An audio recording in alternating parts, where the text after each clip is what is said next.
Hey everybody, it's your buddy's pal Anthony. Today, the boss and I are sitting down and we're going to discuss Frozen Empire. You can see the boss's review of it right here. Steve, point please. And as you can also see, the boss is rocking Ectotech's shirt from Phantasm Toys. I love that shirt. I almost wore that shirt today, so good thing I didn't because we'd be horribly embarrassed just I for the thought you two of actually us. were gonna. I thought you were gonna wear I was I had it, and then I was just like, I don't know. I it. grabbed the one I'm wearing now, so whatever. But anyway, as I said, spoilers, this whole conversation. So right after the intro, Steve, hit it please.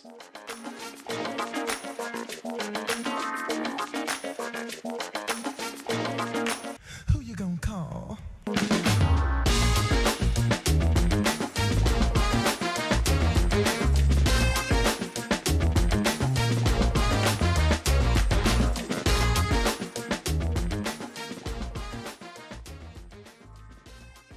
Thank you, Steve, who is right here, and I still have to thank him because it's a habit, folks. I'm sorry. Anyway, so just to recap, we're giving Frozen Empire a 3 out of 5. Other places have given this a 4 out of 10.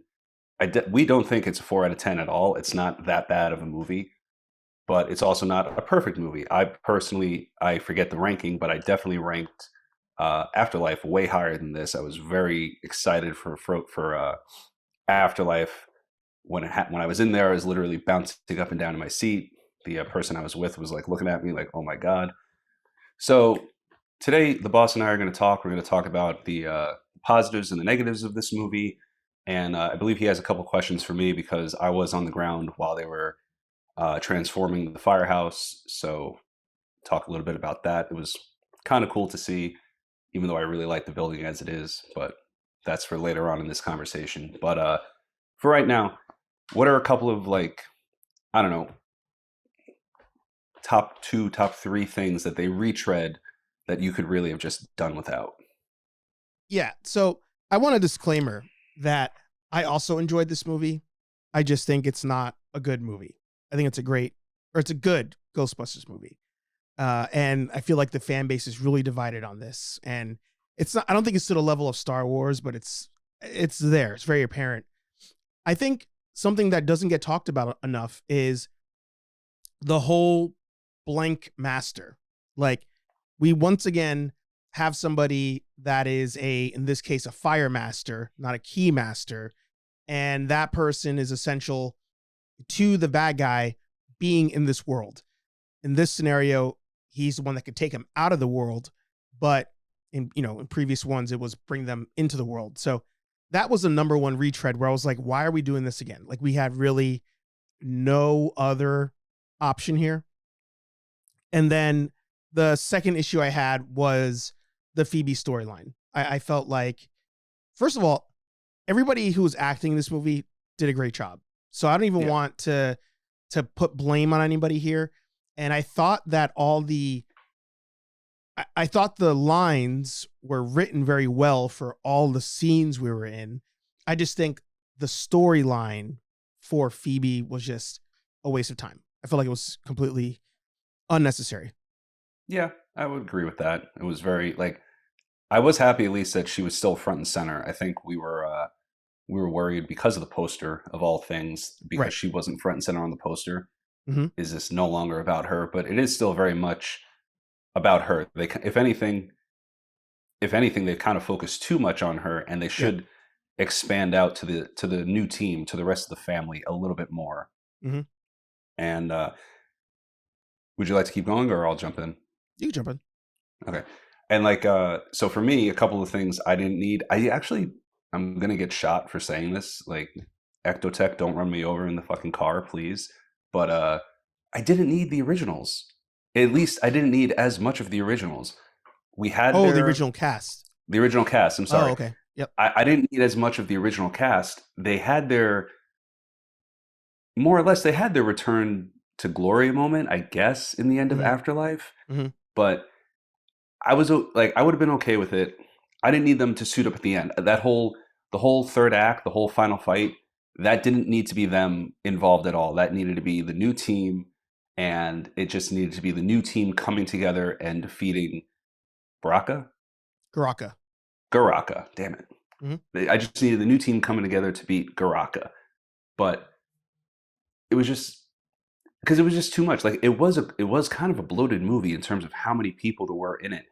And Yeah. then, like I said, when you come to the end, everybody's suiting up. And I hate to say it, Bill Murray showing up at the end of that movie. Why? And he's Yeah. banging on the door like he's the big bad, and he Yeah. somehow hasn't gotten frozen to death in all of New York City. Yeah. You know, like no, I'm good. I had my OG team moment in Afterlife. Keep them involved. Keep Ray. Ray is the believer. Ray is the wealth of knowledge on all this stuff.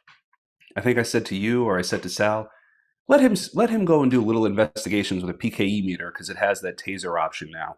Yeah. But kind of like Winston said, like, you know, it's the golden years. Like, yeah, he could be like, Winston, I can't wear that pack anymore. My back is killing me. My knees are shot.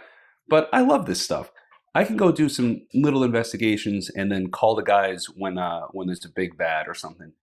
Mhm. Winston was perfect. Leave him as the money finance expansion guy. Mhm. Janine having a role in the company, give her something more to do than just be the secretary again. But Yeah. I'm okay bringing them back, but as civilians, more or less. And even Bill Murray, have Venkman be like the PR guy, because Yeah. spoilers, real spoilers starting. End of the movie, they beat Garaka. Walter Peck shows up thinking that he has his this firehouse is done, the Ghostbusters are done, you guys are all going to prison. Have Bill Murray show up exactly as he did, Mhm. being like the PR guy from Zeddemore Industries, and he spins it the way he spun it. And that's his cameo. That's his thing to do in the movie. But I didn't need them suiting up. So that's something that's my biggest gripe. All of them coming together again, and then all of them hugging Phoebe to hold her help her hold the wand when she's shooting Garaka. Yeah. Again, like let her stand on her own. Like that was a moment to kind of make her more of not a grown up, because they say she's 15, but show her standing on her own, literally. Yeah. And then the other guys like help her by shooting the monster. Yeah. I get it. They didn't all do the upgrade to their packs, but I'm sure we could have figured something out. There's the amount of issues I've had in everything you've mentioned. I mean, that's where I kind of get frustrated with the movie, is going through the things you've mentioned. One, I agree with everything you said, but the retread of Walter Peck being the biggest anti-Ghostbuster there is makes no sense. He witnessed what happened at the end of the first movie, so I'm not sure why there's even a question as to the validity of the Ghostbusters. When it comes to the OGs, yeah, I feel like Dan Aykroyd, I liked his role in this movie, and yes, it builds on what you're talking about, where it's like he's the investigator, he's the one going around trying to figure it out, but bringing the youngsters in, I was fine with him. Bill Murray, I feel like people are deriding him way too hard, because the initial thoughts that were released on this movie after the premiere were the OGs got a lot of screen time, and the OGs had a real purpose in this movie. And that is not true for Bill Murray. And people were like, Bill Murray was back to true form. That was not true. Like that's not true in the slightest. He didn't make any unwanted advances on anybody, so he already wasn't in true form. Damn. Yes, shots fired. But I think that the director and the writers here, Gil and Jason, I think they were in a pinch, because one of the complaints about the old movie was the OGs weren't there. And if they went back to New York and the OGs weren't here, people would have definitely complained about that. So I can understand the predicament they were in, but it doesn't change the fact that they still retreaded too many plot points of previous movies. Walter Peck. Well, oh, go ahead. Oh, sorry. Thought you were gonna sneeze. I was gonna help you. Yeah, Peck. Yeah. Their big bad being another demigod. Yes. For Ghostbusters, their big bad. They seem to actually just be like, what's the word? Is there like some sort of a word for somebody who kills a god? I feel like there's got to be something from Hercules, Godslayer. right? Yeah, but I feel like there's got to be a more mythological sounding Yeah. word. But yeah, Yeah. for all their ghost busting, they really are just god slayers. You know, like the Wonder Woman guitar theme should have hit for the final act as Phoebe shoots Garaka. But yeah, I'm sorry. Go ahead. Oh no, you're fine. No, that's true. And once again, the containment unit gets destroyed. Ghosts get out. Like we've seen that now, 2 different times. That somebody being benched for being a Ghostbuster doesn't fully make sense anymore. Like Lenny and I were talking after we did HeyArcher Live last week, and he's like, I feel like New York City has more of an issue with the Ghostbusters than the ghosts that are outwardly terrorizing the city. So benching them again seems kind of pointless. And the family is there getting told you cannot be Ghostbusters anymore. And especially you can't have a minor being Ghostbuster. And the only thing they grab onto is we can't have a minor being a Ghostbuster. We're still going to be Ghostbusters. Like that. Yeah. That was so silly to me, is considering the only reason you guys are able to do any of this stuff is because of her. So it was just so, I don't want to say out of character. It was, that to me seemed very rushed, like a rushed reason to have her connect with this ghost. Yeah, no, I don't disagree. So after and same thing as you, like I know it's about to sound like I hate this movie but there's just, it's weird because I did walk out of the movie being like, all right, cool. This was a ghost. Like, listen, yes. Yeah. Again, I'm about to get a lot of hate. Ecto, please don't fucking run me over. Please, please, please. It's a good movie. It's a good Ghostbuster movie. Yes. Okay, again, it's not a Scorsese movie. It's not a Nolan movie.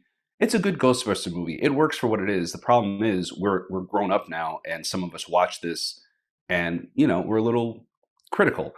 But I mean, it can still go on. It just has to learn from this and say, okay, next time, here's an idea: bust more ghosts.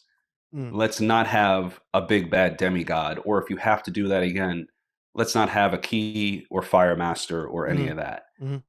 I would have preferred if actually that was it. Say Peck, because he just, again, it makes no sense that he's still the asshole, but he's okay, fine. He's still anti Ghostbusters. I would have rather that that the perspective of the family flipped. I wish they were all I wish they were all after the events of Afterlife, super supportive of Phoebe to the point where she's like, guys, I got it. From that perspective. And, they all have to because maybe they all feel bad because of, well, I mean, not Gary. He doesn't have any reason to feel bad, but, the mother and brother, they have, they're just being too supportive to this, to that. And, by the third act, again, they let her, instead of rushing to her to hold it with her, they realize, oh, she's got it. We have to support her in a different way. And I'll support her by shooting the bad guy type of thing. But yeah, that benching her seemed silly and was incredibly rushed.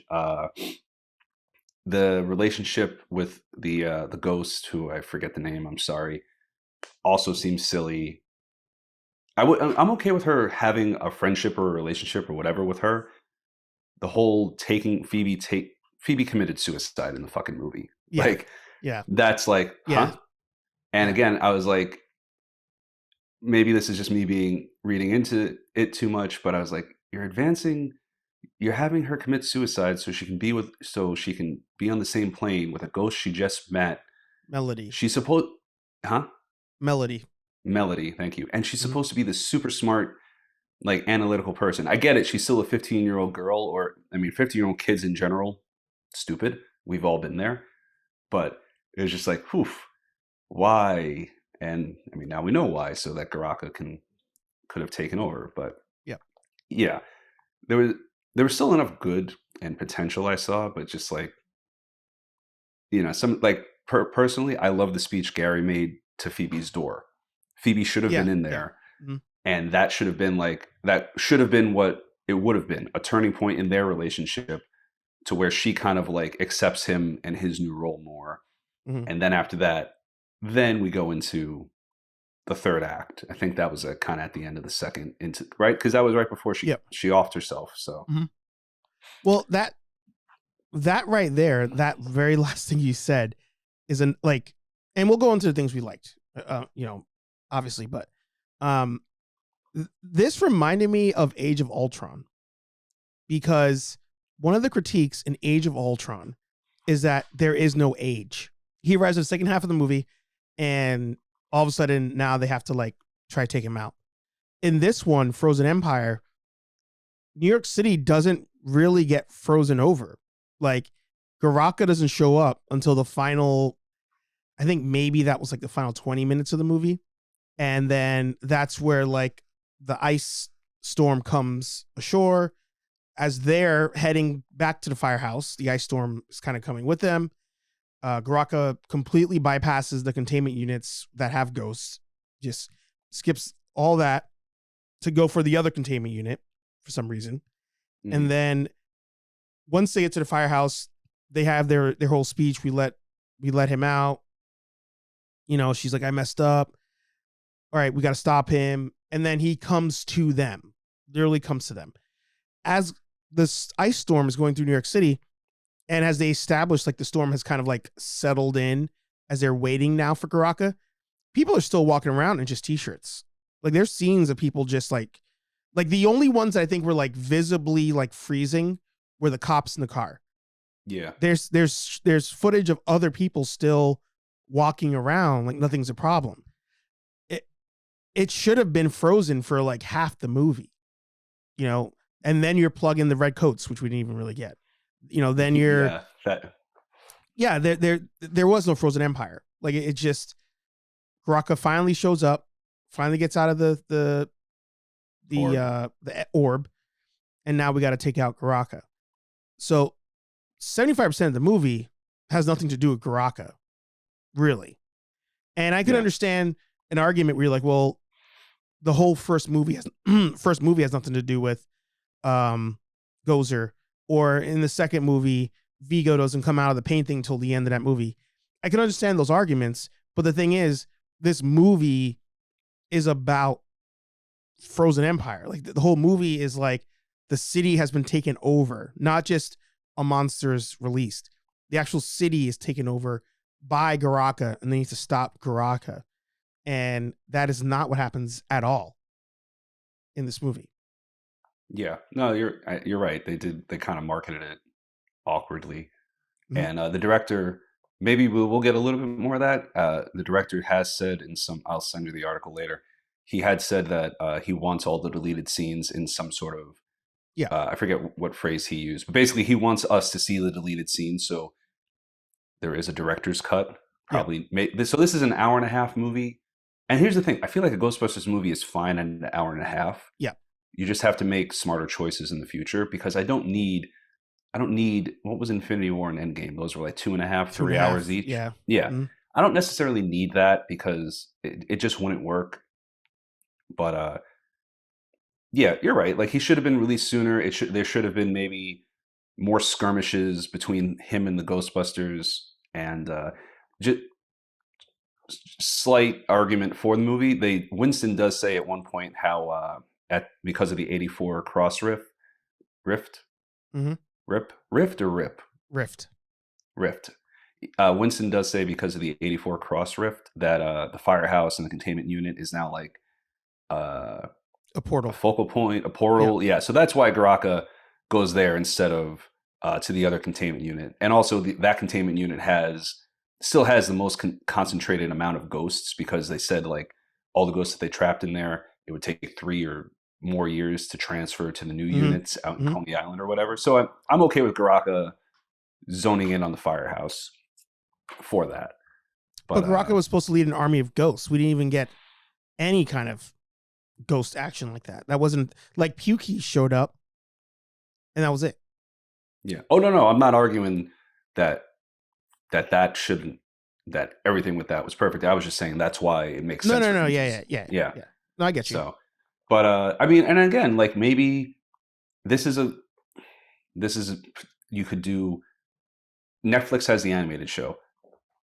I would like to still see this on the big screen, and you could still do limited releases on the big screen, but maybe this is an argument to start making this Netflix movie territory Mm-hmm. where you pump out a couple more than every 2 or 3 years, and this, or like you film for, I don't know, 6 to 8 months, and you make 2 to 3 movies worth of content, and then you stagger the release on Netflix. This way, you can have Garaka getting, the one movie Garaka getting out, and the Ghostbusters like figuring their shit out, and then the next Mm-hmm. movie is the Frozen Empire, where it's just Garaka and these guys are just like getting their asses handed to them, and they're barely holding ground and stuff Mm-hmm. like that.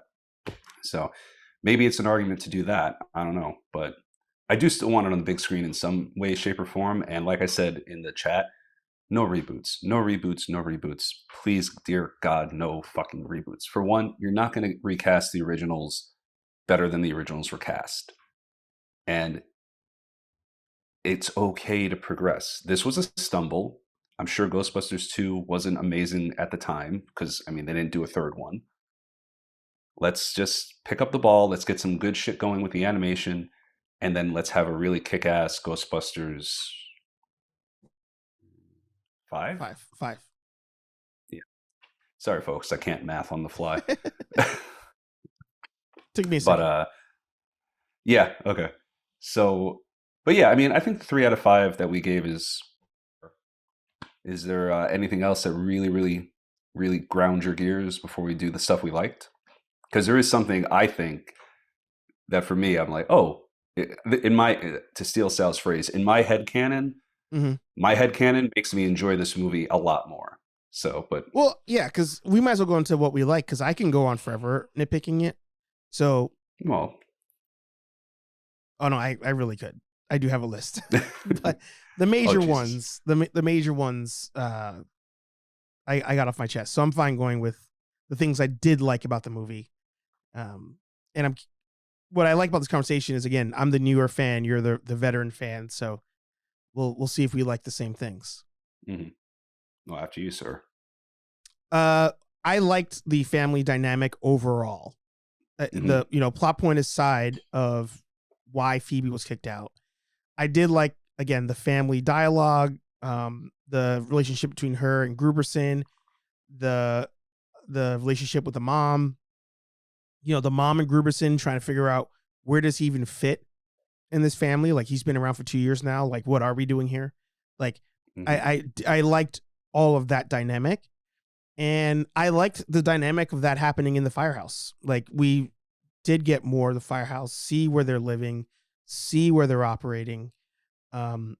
Sorry, just to tie in a nitpick one more time there. Mm-hmm. I didn't understand why Winston had to do this whole secret lab without them knowing. Like, I don't see the purpose of that when you have the full firehouse. So I think he should have either worked with them in the firehouse and built the lab and all that stuff. Like, that would have been fine.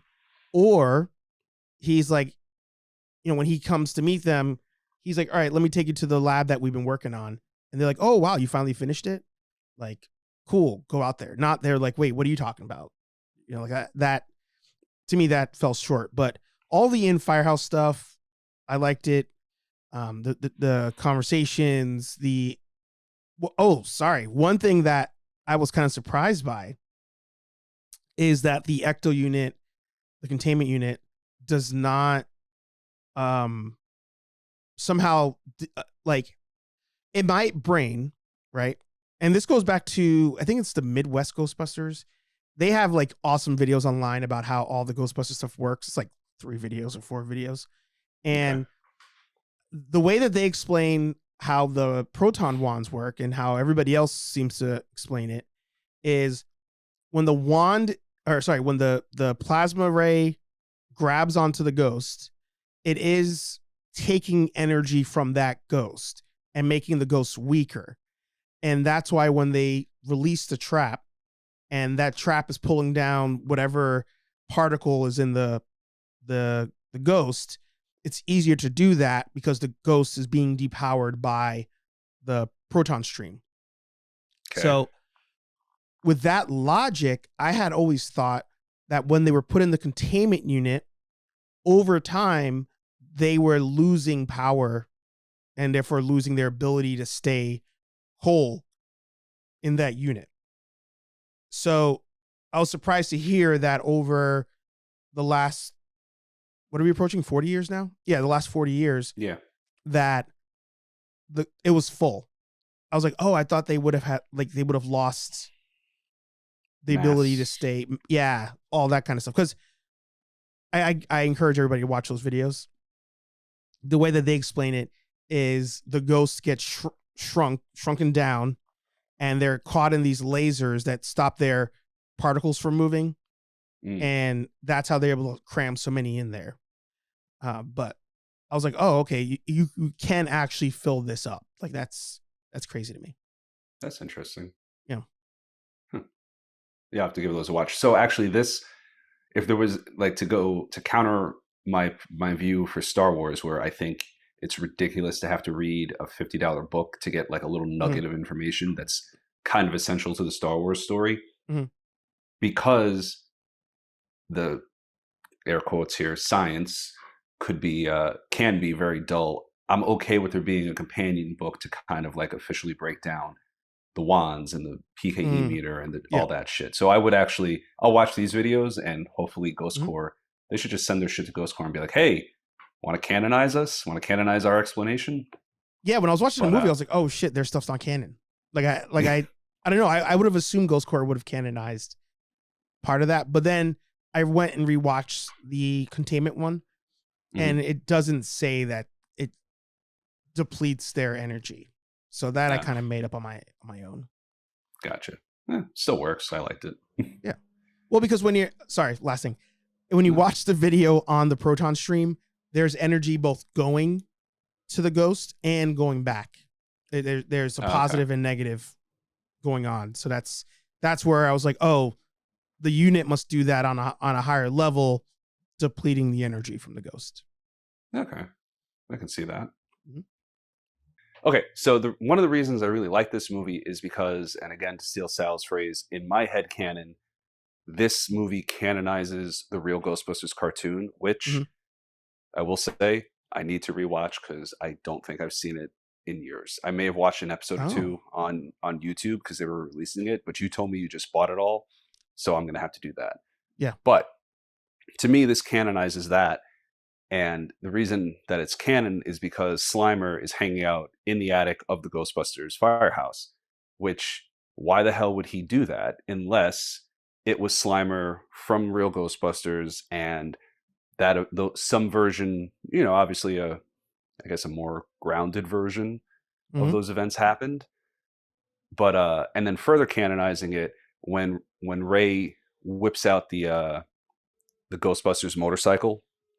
Like just like having more gadgets and gizmos, it shows me that like to me that bridges the gap a little bit. Like maybe Extreme Ghostbusters isn't canon since there was no second team after the originals, but that bridges the gap to show like, oh, okay, they were busting ghosts for a while, they were doing this and that and these and those. So and now we have an idea of some of the other bad guys that they fought, and like just in general, like I remember reading articles that they were taking inspiration from the real Ghostbusters. And for its issues, I did feel like it was a real Ghostbusters episode because like we did see more locations. We have like Patton Oswalt's character. I don't know why. Like, I just feel like going to that guy is something they would have done in the cartoon, like a random guy who has all the knowledge. And somebody else I know said this, but it makes more sense. It makes so much sense. Try telling me that Patton Oswalt's character isn't Ray's estranged son, because he doesn't want to talk to him, and if he doesn't want to call him, he's like, no, I don't want to do it, but then he does it anyway. And they're a little bit weird. So, and like I feel like Ray may have tried to protect him in the fight outside of the library, but that's my main thing. Like I know I'm giving terrible examples, but like the extra tech and Slimer being in the firehouse, to me that makes this, I think it's a real Ghostbusters is now some version of that is canon. And I guess we'll know if they borrow design styles in the new cartoon for Netflix from real Ghostbusters, or if they keep anything like that. And other thing I like about this movie, the firehouse.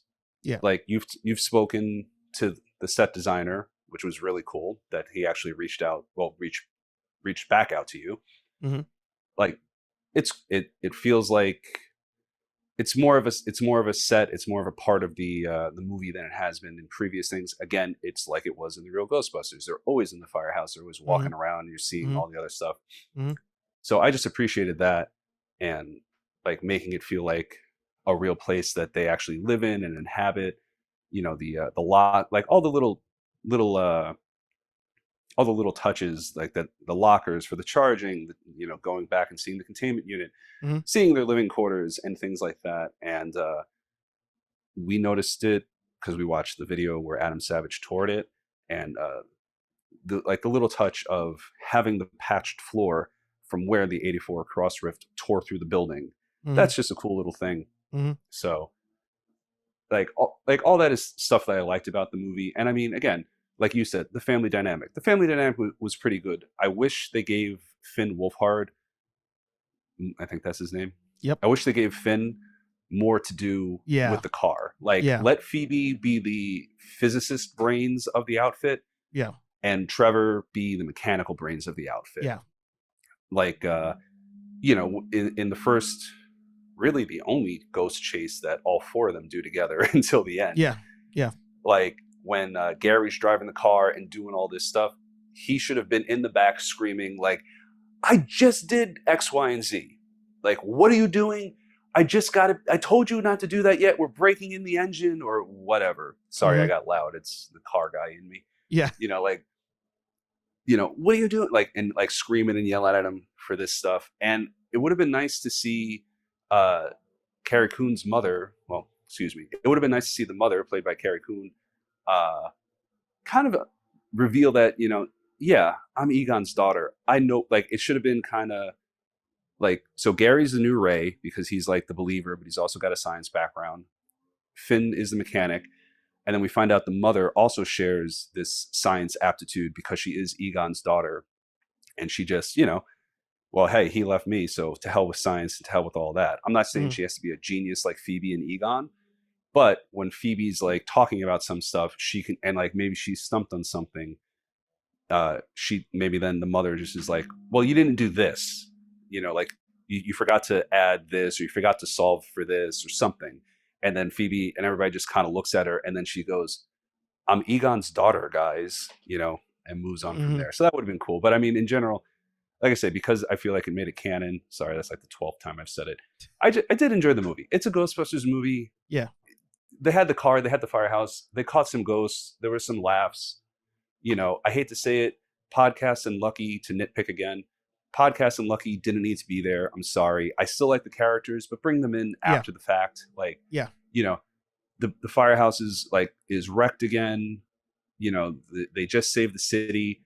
And like, you know, in a not even a post-credit scene, but like, you know, at very end of it, they show up with their bags and they're like, you know, hey, you guys, we saw the news. You guys really need help, or like something, you know, like bring them back in that way. But I feel like it, like we've said, sorry to nitpick again, it was just a little bit too bloated with the cast. Yeah. So, but no, all in all, I'm going to see it again. Sorry. I'm going to see it again. I'm going to take, my niece is going to go see it with me because next week I think they're on spring break or winter break, whatever the hell it is. And, you know, we'll see how she enjoys it. Mm-hmm. I actually really enjoyed Podcast in it. And I think that we didn't need the dynamic of her with Melody because she already has a friend in Podcast.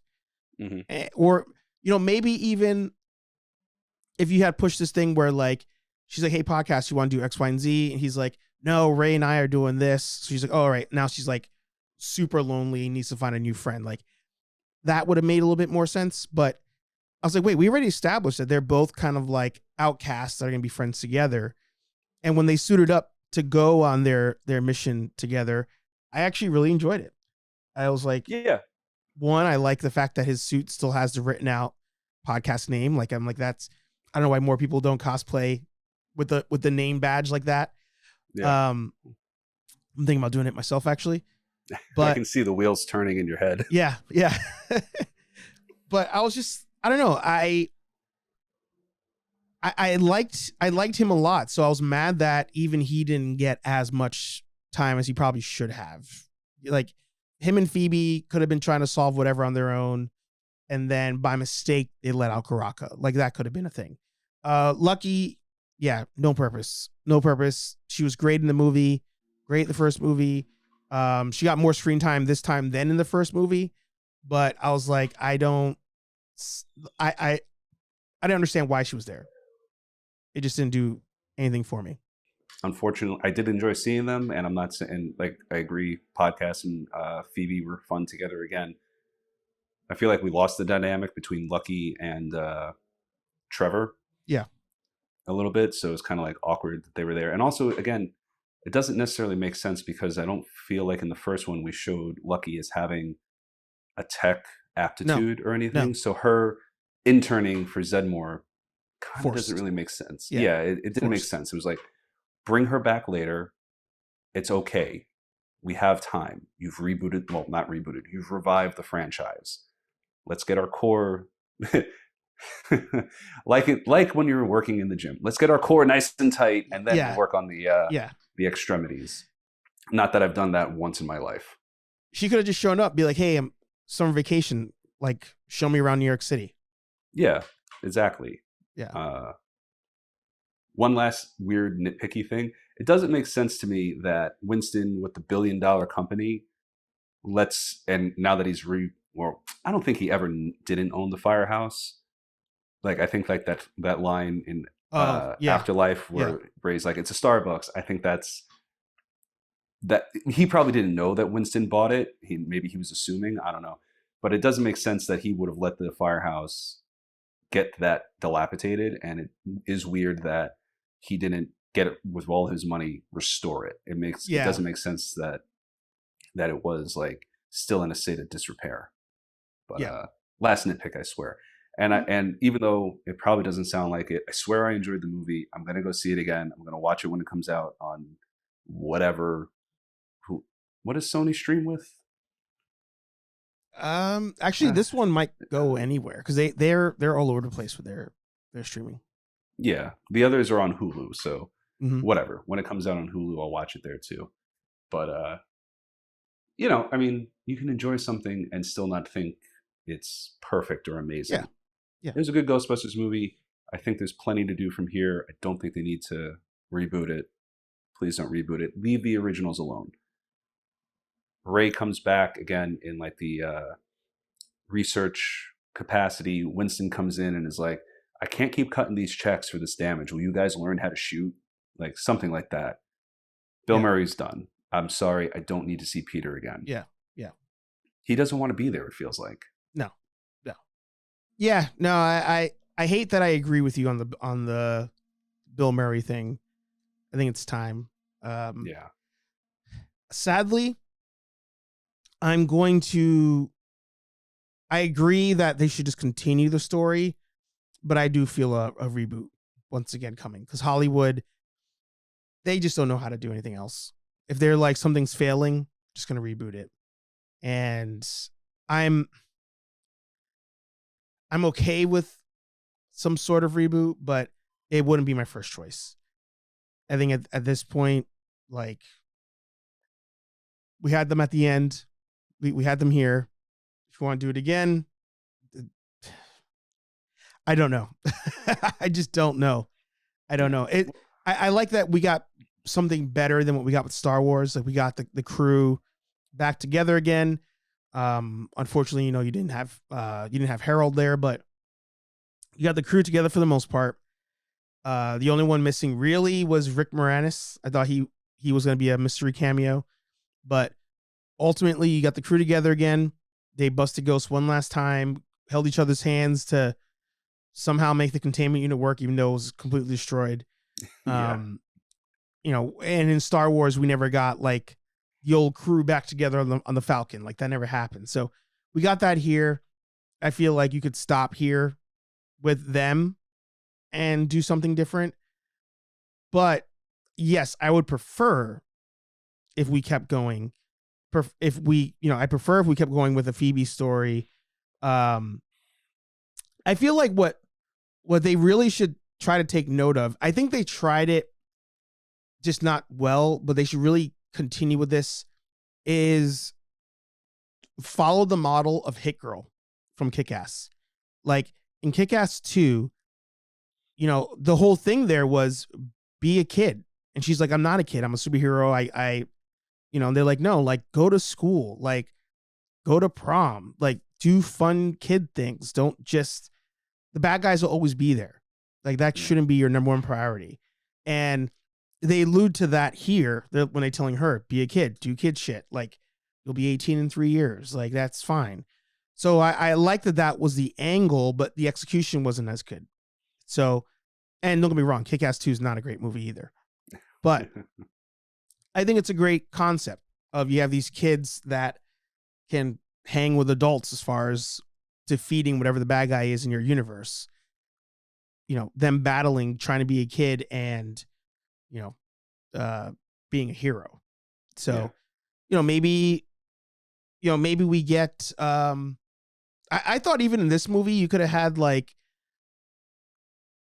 Phoebe and podcasts go to a different city and do something, you know, or maybe that's the next movie, like Finn and Lucky go to another city and do something. I don't know. But I think it's fine to have the various characters branch out, go different places. New York is always HQ. They call back to HQ. They ask for help from HQ maybe, but have them go do something else, different city, bus go somewhere else. Maybe it's even cheaper for them to make the movie that way. I don't know. Probably. Yeah, no, I'm okay with that. I mean, I would say let's do podcasts and Ray. That'd be great. Imagine that TV show. Like Supernatural. Exactly. Well, yeah, exactly. Yeah. Only they're I don't want to say they're both cowards, but you know, one's a 70-year-old man. Yeah. And you know, one's podcast. So podcast can become like the strong hero type. Yeah. But you know, again, Ray's just like, my back and my knees, I can't do this shit anymore. You go. Yeah. I'll be outside. Yeah. So yeah, and that's the beauty of Netflix and or any streaming service. If they just kind of tamp down the budget a little bit, you can make this work. Yeah. I was gonna say, because again, I can nitpick for days, but something I was so happy they introduced that that I had posted on Reddit. I got roasted. I get roasted a bunch on the Reddit page from time to time. But a couple months ago, or maybe about a month ago at this point, or actually, I think it was like 2 months ago. I wrote on there, would you guys be cool with magic wielders being here in Ghostbusters? And I feel like most people were not cool with that idea. And the reason I asked that question was actually when I found out that the frozen firefighters scene in the trailers was actually back in the 1900s, like the early 1900s. I was like, oh, this is a cool concept that ghost busting has existed for centuries, but you didn't have the science back then. So it always had to be magic. So I was like, oh, it'd be cool if there was some sort of magic wielding introduced now to show that, yeah, we've had to do it this way before. So I like that they introduced that with the Fire Master. I think you could have not even used him. And maybe, first of all, I think Fire Master was too old. That role seemed like a very teenager type of role to me.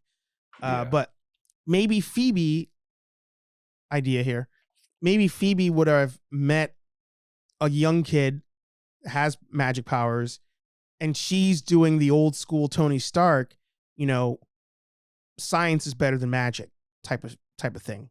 And then she learns to have to use both to defeat Karaka. Yeah, or like the kid cat, like maybe, yeah, no, I like that. Like definitely he was a little too old to be in that movie. And like you learning it didn't make sense. Yeah, Luke was a teenager when he learned to use the Force for the first time. He wasn't in his 40s. Yeah. But yeah, no, I'm good with that actually. Like, or not even, it doesn't make sense to have Phoebe start casting spells, but have the guy, whoever the wizard is, have him like casting a spell that like enhances her or all of their really, the beams Proton from Max, the wands. Yeah. Yeah. Something like that. I'm okay with there being magic users because again, ghosts.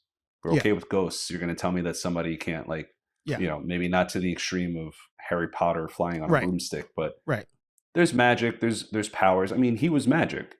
Yeah. The Fire Master. He is Yeah. magic. Yeah. Don't really know if there how anybody can possibly argue. What's your argument that he's not magic? Yeah.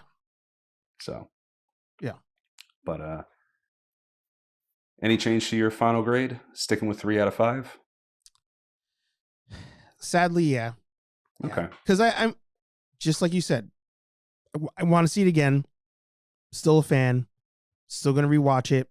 Still watching Real Ghostbusters, like going through it, because I've never gone through the whole show. So I'm on my rewatch of Real Ghostbusters. Got the Proton Pack going. Still working on that video. So as much of a fan as I am, 3 out of 5 is going to stay. Yeah, same. And like, actually, one last thing to your point, I am the original fan and you're the new fan. Mm-hmm. I've said this to other people. You've completely blown me away in terms of how deep you've dived into this, because I'm a fan because like I watched it when I was a kid and I saw the cartoon and that was it. And then like I kind of got into comics and I didn't really keep going with Ghostbusters. I don't even know if they had any Ghostbuster comics when I was in the comic space. But then like when I first got into this again with you, and then like you're modifying the first pack and you're talking about the parts and I'm like, the what? You're like, and you're sending me a picture with the breakdown of what's called what on the pack. And I'm like, oh, wow, that's pretty cool. And you're like, haven't you watched this since you were a kid? I'm like, yeah, but I don't know. I didn't pay that close attention. So yes, I might be the older one, but you in many ways have surpassed me on this. So it's the cosplay side of it. I think that's what it is. My obsession with cosplay just combines well with the franchise. It works. It definitely works. Mm-hmm. But anything else? Well, take 2 minutes, talk about your experience at the premiere. All right. Well, so the premiere was cool, and seeing the firehouse get wrapped was cool. It's a lot of work, and of course it was cold, so I feel for those guys who are installing it. And it really is. It's pretty much like they vinyl wrap cars. They vinyl wrap the house, and all day affair, heat guns, like going over, like they didn't get a seam quite right, so you see them like ripping it down and starting again. Mm-hmm. So it was very tedious and obviously very time consuming. And I'll say, it looks good for what it is for the final product, but also I like old buildings in general. So I really hope when they take it off that the building is okay, as weird a thing as that going to sound. Yeah. But, and then the premiere was just cool too. Cause I mean, we didn't see, did I see? So I did see some of the actors, but on the way to the men's room, so not a good time to have a conversation there. My theater that I was in, Jason Reitman and what's the director? Gil Keenan. Okay. In my theater, and I'm sure in all the others, Jason Reitman and Gil Keenan came in and they gave a little talk to everybody who was there before they started the movie. That was pretty cool. You can tell that they did do this, I feel anyway, based on what they said. I feel like they did do this and they are operating out of a place of like respect for the franchise. Yeah, they care about it. So that's why I still say it's a good movie, because even though it's not perfect, I did still feel like they cared. Yeah. I don't feel like it was just like there was no whatever. Yeah, it wasn't just a cash grab. They did try their best. They are working to expand the universe. There is stuff in that movie that expands the universe. It's just a lot for an hour and a half movie. So, and I don't think they have to, and again, last thing, they try to pay too much respect to the originals. Like you did that in the new first one. It's okay to move on. So hopefully they get that message and we do that going forward. But yeah, I mean, seeing it was cool. The premiere was cool. Everybody in the theater with their the flight suits on. I don't really think anybody was allowed to bring in a pack or a trap or anything. Yeah. So there was that, and apparently they had an Ecto that had the red stripes on it. I guess it was in the movie on the other side near the red carpet. But I'm loyal. I stuck with Ecto 1 New Jersey and Ecto Tech because that's the car for me. Yeah. So and that was really cool riding uptown in that. They were nice enough. I managed to sneak in. Don't ask what I had to do to sneak in. I'm not proud of it, but yeah, riding uptown in the car, and then just seeing people's reactions to the car. Like there was one, we were stopped in traffic, and there was one guy next to us, and he was just like, he starts laughing. He's like, "That's so cool," and like praising it. So you know, the owner Nick, I'm sure I couldn't see him because I was in the back, but I'm sure he had a smile on his face because yeah, that's the whole point of it. And actually, there was an article about him and the car in the New York Post recently that Mm-hmm. I have a photo of. I have to send you. Yeah, I was about to So mention that too. Yeah, that he was yeah, in it. so he was in that, and or he's mentioned in that. So yeah, I mean, all in all, I mean, it was like really, it was really cool. I mean, the Yes Have Some guys, the loot that they gave out at the premiere was pretty cool. The challenge coin, the pins, that Phantasm Toys Firehouse is just amazing. Like Mm-hmm. you guys can go watch. I talk about all the stuff that we got at the premiere, and that fire that Frozen Firehouse is so good. I got the general release. I no, that Frozen Firehouse is so good from Phantasm Toys. I also picked up the general release one that's on their website. So that's how good it was. Yeah. And first time going to a premiere, and I feel like I didn't have to sell out my ethics as a nerd affiliated reporter to do it. I'm not. I think I've kind of kept objective. Yeah. Yeah. No, So that's the hard part. I feel like as I was watching people talk about it, and it's hard. It's hard. I've never sympathized with like online reviewers before, mhm. but I get it. Like it's your job. It's how you make a living, and the last thing you want to do is burn a bridge. So you can't do a full review because they have the embargo. So your out of theater reaction, you kind of exaggerate it. You also were around the stars all day, around the director, the producer. Um, so I feel like opinions kind of get a little tainted, but it's one of those where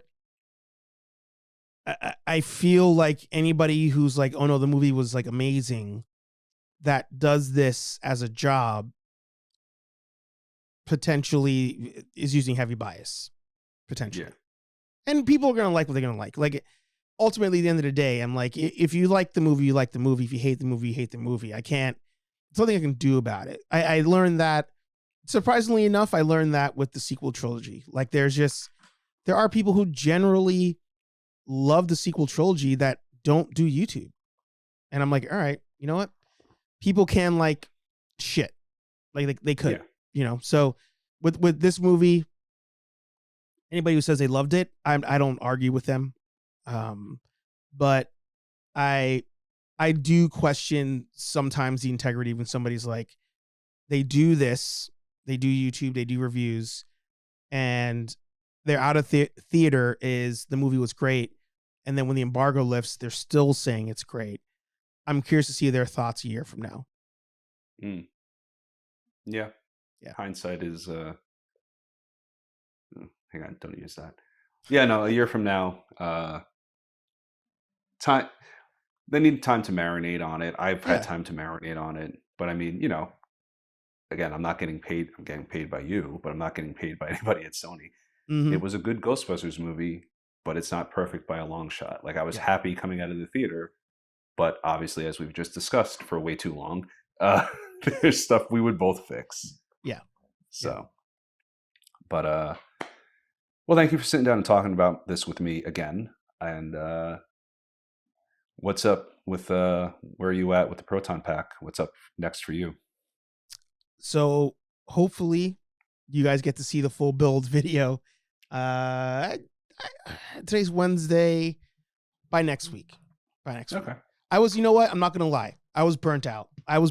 From all the posting last week, the week before, the edits, all of it.